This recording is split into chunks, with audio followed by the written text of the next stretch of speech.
Hai, Assalamualaikum. Apa khabar semua? Okey, kali ni saya berada di Melaka. Jadi saya nak share masakan ibu saya, sambal jering cambah. Untuk nak buat sambal jering cambah ni kita kena tanam dulu jering ni dalam tanah. Untuk kali ni seperti dalam video, jering ni ditanam dalam pasu ya, menggunakan tanah organik. So bagi pendapat saya lah ya, kalau kita nak buat jering cambah ni untuk rasa dia lebih saya rasa elok kita tanam jering ni dalam tanah biasa, bukan tanah organik. Sebab ada perbezaan rasa antara tanam dalam tanah biasa dan tanah organik. Bagi saya lah rasanya akan lebih sedap, akan lebih rasa jering cambah tu rasa menarik bila kita tanam dalam tanah biasa, bukan dalam tanah organik. So sebab tu kita namakan dia jering cambah, sebab nampak tak ada akar-akar yang tumbuh tu. Okay.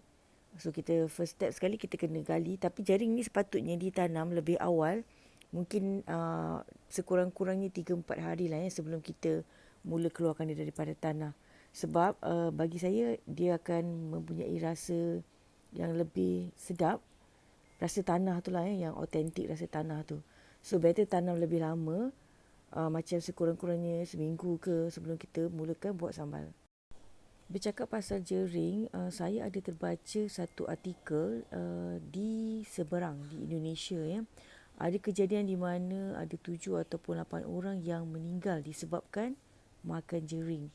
Sebab dalam jering ni dia terdapat satu asid yang boleh menyebabkan kegagalan buah pinggang. Kena hati-hatilah ya masa kita memasak jering. Dalam video ni saya cuci bersih-bersih segala kotoran ataupun tanah yang lekat di jering. Kemudian saya tapis dan saya bilas lagi ya. Okey. Maka sekarang saya mulakan untuk membersihkan jering tadi. So keluarkan potongkan akar dia, kerik mana-mana yang hitam, bersihkan betul-betul jering ni sebelum kita tumbuk. Okey, tumbuk ni pun tak perlu tumbuk dengan bersungguh-sungguh, cukup sekadar kita tumbuk 2-3 kali untuk pecahkan saja jering ni seperti mana dalam gambar ni. Tak perlu dia macam bercerai ada keping-keping, tak perlu.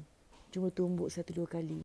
Okey, bila dah sudah kita ketepikan dulu. Sekarang tumis ataupun goreng dulu ikan bilis dan keluarkan, dan masukkan pula hirisan bawang besar, goreng sampai naik bau, dan selepas itu barulah masukkan bawang besar ataupun bawang merah kisar. So sekarang ni kita ada 2 bawang besar dan juga bawang merah. Baiklah, seterusnya kita masukkan bawang merah kisar ke dalam kuali. So gorenglah sampai naik bau dan garing sebelum kita masukkan cili kisar. Maka gorenglah bawang ni sampai garing dan naik bau. Kemudian kita akan masukkan sedikit belacan ataupun terasi yang biasa dipanggil oleh orang-orang seberang. Okey. So saya dah masukkan sedikit belacan. Maka kita goreng lagi dan kemudian barulah kita masukkan cili kisar. So bila dah masuk cili kisar ni, proses menggoreng ataupun memasaknya akan jadi lebih lama sedikit, supaya cili ini betul-betul pecah minyak ataupun bahan-bahan ni pecah minyak ataupun tidak mentah cili. Bila mentah cili, sambal pun akan rasa lain dan tak sedap untuk dimakan.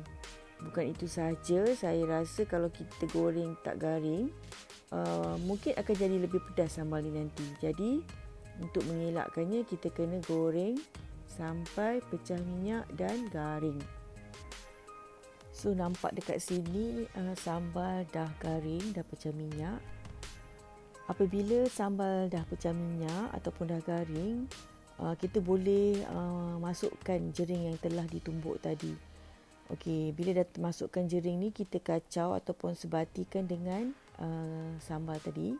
Kacau dulu dan boleh masukkan air sedikit demi sedikit.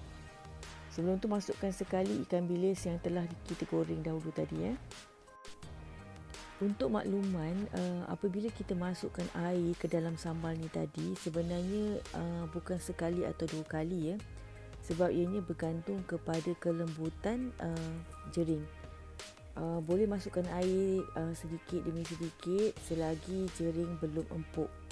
Tapi bila jering dah empuk, kita boleh masukkan asam jawa, air asam jawa.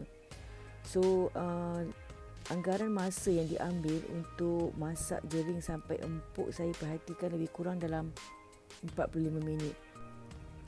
Untuk nak mengetahui sama ada jering sudah empuk ke belum, kita boleh cubalah ambil sekeping atau dua untuk rasa sama ada. Kalau belum lagi empuk, mungkin kena tambah air lagi. So kalau kita rasa dah empuk, maka tak perlulah kita tambah air. Okey. Dalam video ni nampak kan, mak saya tambahkan lagi air ke dalam sambal. So maksudnya ada few times, macam saya cakap tadi, ada few times bila sambal tu dah agak pekat dan jering belum empuk, maka mak saya tambahkan lagi air. Tujuan tambahkan air tu ialah untuk bagi jering tu mendidih lebih lama lagi lah supaya lebih empuk.